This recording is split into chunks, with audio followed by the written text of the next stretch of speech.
کہ ساری مخلوق ہے، صرف مخلوق ہے، یہ جتنی مخلوق ہے صرف مخلوق ہے، مگر اے مومن تو مخلوق بھی ہے اور محبوب بھی ہے۔ باقی مخلوق صرف مخلوق ہے، لیکن تو محبوب بھی ہے مخلوق بھی ہے۔ اگر تو محبوب بھی اور مخلوق بھی تو پھر میرا ایک سوال ہے کہ انسان کی فطرت تقاضا کرتی ہے کہ اس کے سامنے 2-3 چیزیں آ جائیں تو اس میں سے اپنے لیے جو پسند کرے وہی کرتا ہے جو اسے پسند ہو، اور 2 میں سے وہ تیسری اعلیٰ ہو۔ آپ یہ ہار 2-4 خریدیں تو یوں ہی جو ہاتھ میں آئے لے کے چل پڑیں گے یا کچھ ٹٹولیں گے، دیکھیں گے رنگ ٹنگ، کوئی لڑیاں، کوئی موتی، کوئی پھول، کوئی گل، کوئی قیمت، کوئی انداز، کوئی حسن، کوئی جاذبیت، کوئی کشش، یا ویسے ہی جاتے ہوئے ایک ہاتھ میں لیا اور پیسے پوچھے چل پڑے۔ کبھی ایسا ہوا؟ اندھا کر سکتا ہے، دیکھنے والا نہیں کر سکتا۔ جس کی آنکھیں ہیں وہ نہیں کرتا، اندھا کرتا۔ تو آنکھ والے کے لیے حکم ہے دیکھ کے فیصلہ کر، اور اندھے کو حکم ہے جو مل جائے راضی رہ۔ اندھے کو جو مل گیا راضی رہ، اور آنکھ والے کو حکم ہے دیکھ کے پسند کر۔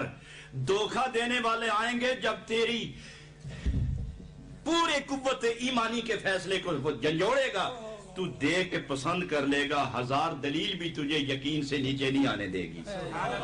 دیکھ کے پسند کر۔ تو جب اپنے لیے کوئی شے پسند کرو گے تو ایک سے اعلیٰ، اس سے کوئی اچھی ملے یہ چھوڑ دیتے ہو، اس سے اچھی ملے وہ چھوڑ دیتے ہو، اس سے اچھی ملے وہ چھوڑ کے جو دوسری طرف اس سے بلندی کی طرف مائل ہوتے ہو۔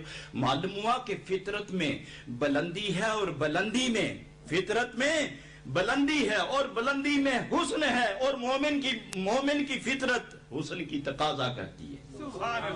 جب مومن، چونکہ اللہ رب العالمین نے فرمایا میں حسین ہوں، حسن کو پسند کرتا ہوں، میں حسین ہوں، حسن کو پسند کرتا ہوں، یہ چہرے اور بالوں کے حسن کی طرف نہ جانا، وہ اندر کا حسن ہے، وہ اندر کا حسن ہے۔ ورنہ بڑے بڑے چہروں کے سفید چمکتے چہرے والے رہ گئے تھے اور بلال عرش کے آگے گزر گیا۔ اندر کا حسن،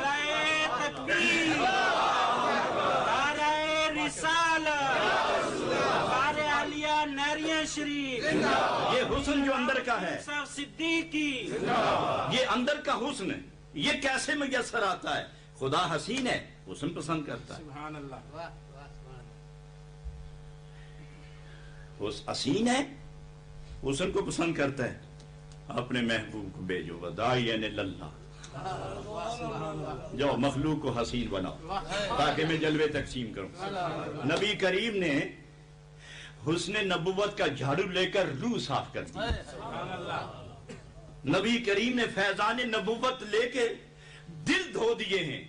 جب اندر حسین ہو گیا تو خدا نے فرمایا تم میرے ہو میں تمہارا ہو گیا۔ اور حضرت سعدی کا میں ایک قول پیش کروں تو فنون طبع کے طور پر، ایک آدمی ایک بچے کو، نوجوان لڑکے کو، یہ علماء جانتے ہیں گلستہ میں انہوں نے سینکڑوں مرتبہ حضرات نے پڑھایا ہوگا، ایک نوجوان بچہ یا ایک بزرگ نوجوان لڑکے کو، بے ریش نوجوان لڑکے کو پاس بٹھا کے تو اس سے محبت کی باتیں کر رہے تھے، شفقت فرما رہے تھے۔ تو سعدی رحمت اللہ علیہ نے یہ دیکھا تو فرمایا منع ہے، اس کو پسندیدگی نظر سے کوئی نہیں دیکھے گا۔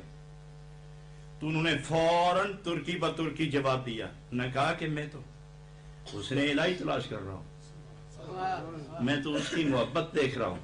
تو فرمایا انہوں نے ایک حبشی کا لڑکا پکڑ کے اٹھایا کہ یہ کس کی مخلوق ہے؟ تو اتنا ہی اگر اس کے حسن تلاش کرتا ہے تو اس میں کیوں نہیں کرتا؟ یہ بھی تو اسی کا ہی ہے۔ وہ چپ ہو گئے۔ فرمایا اپنے مرض پر یوں دلائل قائم نہ کرو، مجرم بنتے ہو، توبہ کرو۔ اگر حسن رب تلاش کرتے ہو شیروں میں نہیں کرو، دلوں میں کرو۔